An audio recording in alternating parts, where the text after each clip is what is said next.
Berjumpa kembali di dalam channel Lunch with Jesus untuk makan makanan bagi rohani kita. Tidak terasa kita sudah memasuki masa Pekan Suci yang mana kita boleh merenungkan misteri Agung Paskah, Kamis Putih, yaitu perjamuan terakhir, Jumat Agung, wafat Kristus, dan Paskah, kebangkitan Kristus. Bapak Ibu yang dikasihi Tuhan, dalam Injil Yohanes bab 13 ayat 21, mari kita baca.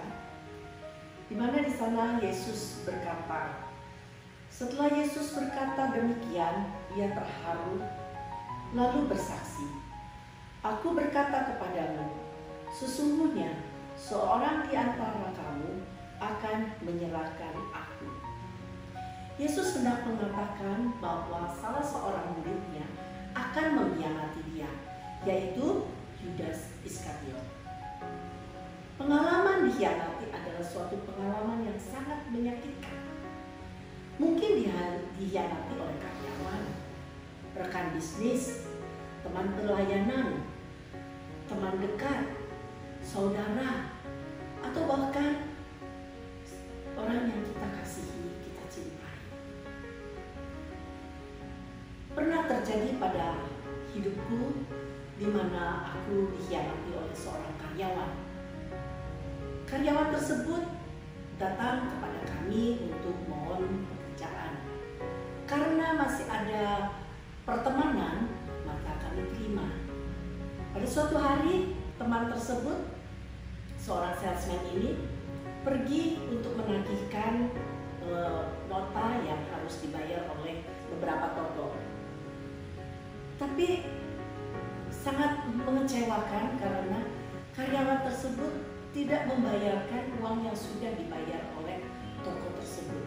Ketika dicek, toko tersebut sudah bayar dan ditulis di nota yang ada di tokonya bahwa sudah lunas, tetapi nota aslinya dikembalikan kepada kami untuk dinyatakan bahwa belum dibayar oleh tokonya, padahal uangnya sudah dipakai. Sakitnya tuh di sini. Dia teman sekolah suami saya, teman sekampungnya, tetapi mengkhianati. Bapak Ibu yang dikasihi Tuhan, hal ini sulit untuk dijelaskan kalau kita belum atau tidak mengalaminya sendiri. Yesus sudah mengalaminya sendiri, dikhianati oleh muridnya, sehingga ia harus menderita, bahkan sampai wafat di kayu salib, untuk menebus dosa-dosa kita, manusia, dan dosa-dosa umat manusia lainnya. Setelah dikhianati, apakah Yesus membenci Yudas? Apakah Yesus juga membenci Petrus yang pada waktu itu dengan mantapnya berkata di dalam Yohanes 13 ayat 36, "Tuhan, mengapa aku tidak dapat mengikuti Engkau sekarang?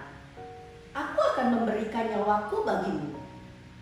Tapi apa yang terjadi pada Petrus tidak lama kemudian? Petrus menyangkal Yesus sebanyak 3 kali. Yesus mengampuni Yudas. Yesus juga mengampuni Petrus. Yesus tetap mengasihi murid-muridnya. Bapak Ibu yang dikasihi Tuhan, bagaimana dengan kita? Dengan mulut kita berkata, "Aku percaya Tuhan, aku mengasihi Tuhan."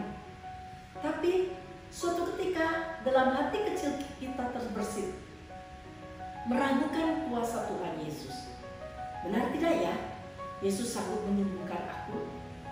Benar tidak ya, dosa-dosaku diampuni? Masih kurang percaya bahwa Allah sungguh mengasihi kita. Padahal Allah adalah kasih. Sikap seperti itu sesungguhnya melukai hati Yesus yang Maha Kudus. Tetapi, apakah Yesus membenci kita? Sama sekali tidak. Yesus tetap mengampuni kita, tetap mengasihi kita. Walau dosa kita merah seperti kirmisi, Yesus mengubah kita menjadi putih seperti ludo, seperti salju. Sekalipun dosa kita merah seperti kain kesubat, akan menjadi putih seperti bulu domba. Itulah janji Yesus Kristus Tuhan kita. Yuk kita mendekat dan melekat kepada Tuhan Yesus. Saat yang baik di masa pekan suci ini, gereja memberi kesempatan kepada umatnya untuk satu, memohon pengampunan, menerima kasih-Nya yang tak terbatas. Tuhan Yesus sang penyembuh, Tuhan Yesus sang pengampun. Segala macam sakit penyakit rohani, jasmani sanggup disembuhkan oleh Tuhan Yesus karena Dia adalah penyembuh. Yesus adalah sang pembawa damai. Menimba rahmat pengampunan agar kita bisa melepaskan pengampunan, sehingga tidak ada lagi sakitnya tuh di sini, tetapi menyerukan ada damai di hatiku, ada sukacita di hidupku, ada cinta di sini. Bapak Ibu yang dikasihi Tuhan, sebelum saya akhiri renungan ini, marilah kita berdoa. Ya Tuhan Allah, Bapa yang Maha Agung, kami menyesal telah melakukan perbuatan dosa. Kami telah melakukan kesalahan yang besar, melukai hati-Mu yang Maha Suci, melukai sesama kami, telah membenci, mengkhianati sesama kami. Kami mohon kepadamu ya Bapa, sembuhkanlah dosa kami ini, karena hanya Engkau yang dapat menyembuhkan dosa kami ini. Sembuhkanlah agar hati kami menjadi tenang, agar kami tidak selalu merasa bersalah dan ketakutan. Kami juga mau mengampuni sesama yang bersalah kepada kami. Kami memohon kepadamu karena hanya Engkaulah Tuhan Allah kami yang dapat menyembuhkan dosa kami. Demi Yesus Kristus Tuhan dan Juru Selamat kami. Amin. Kemuliaan kepada Allah Bapa dan Putra dan Roh Kudus, seperti pada permulaan, sekarang, selalu dan sepanjang segala abad. Amin. Selamat siang. Ikuti terus episode Lunch with Jesus berikutnya. Terima kasih. Tuhan Yesus menyertai kita. Amin.